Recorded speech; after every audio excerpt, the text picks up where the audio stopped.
नमस्कार दोस्तों, स्वागत है आप सभी का फिर से एक बार मेरे YouTube चैनल जी के नेट में। दोस्तों, आज हम बात करेंगे पानीपत के तीसरे युद्ध के बारे में।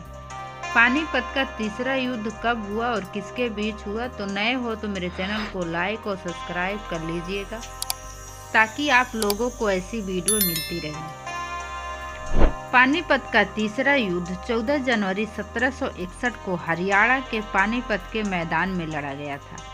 यह युद्ध मराठा साम्राज्य के पेशवा सदाशिवराव भाऊ और अफगान सेना शासक अहमद शाह अब्दाली के बीच लड़ा गया था। इस युद्ध में अहमद शाह अब्दाली को जीत हुई थी और सदाशिवराव भाऊ मारे गए थे। इस युद्ध के परिणाम स्वरूप मराठा साम्राज्य को भारी नुकसान हुआ था।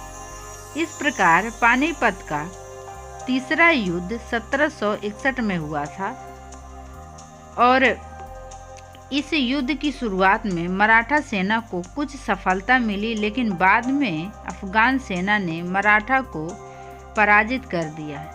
इस युद्ध में मराठा साम्राज्य के प्रमुख सेना मारे गए, जिनमें सदाशिवराव भाऊ भी शामिल थे। इस युद्ध के 18वीं सदी में लड़े गए सबसे विनाशकारी युद्ध में से एक था पानीपत का तीसरा युद्ध। औरंगजेब के मरने के बाद वर्षों तक सीना ताने खड़ा मुगल साम्राज्य अब घुटनों पर आ चुका था।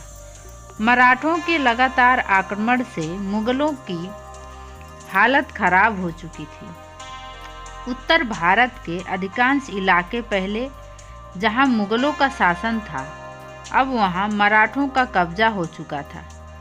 1758 में पेशवा बाजीराव के पुत्र बालाजी राव ने पंजाब पर विजय प्राप्त कर और अधिक विस्तार दिए, परंतु उनकी जितनी प्रसिद्धि बढ़ी, उनके शत्रुओं की संख्या में भी उतनी ही बढ़ोतरी हो गई थी। इस बार उनका सामना सीधा अफगान नवाब अहमद शाह अब्दाली के साथ था।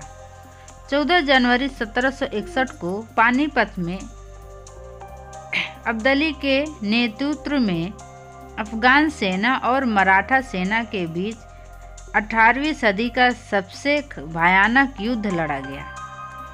युद्ध में 60 से 70 हजार के बीच सैनिक मारे गए, जबकि घायल और कैदियों की संख्या में काफ़ी अंतर पाया गया। युद्ध के अगले दिन लगभग 40,000 मराठों कैदियों का कत्ल कर दिया गया। पानीपत के युद्ध के बाद मराठा वर्चस्व को हिलाकर रख दिया। ये जानकारी कैसी लगी कमेंट में ज़रूर बताइएगा। मिलते हैं अगली वीडियो में, तब तक के लिए जय हिंद दोस्तों।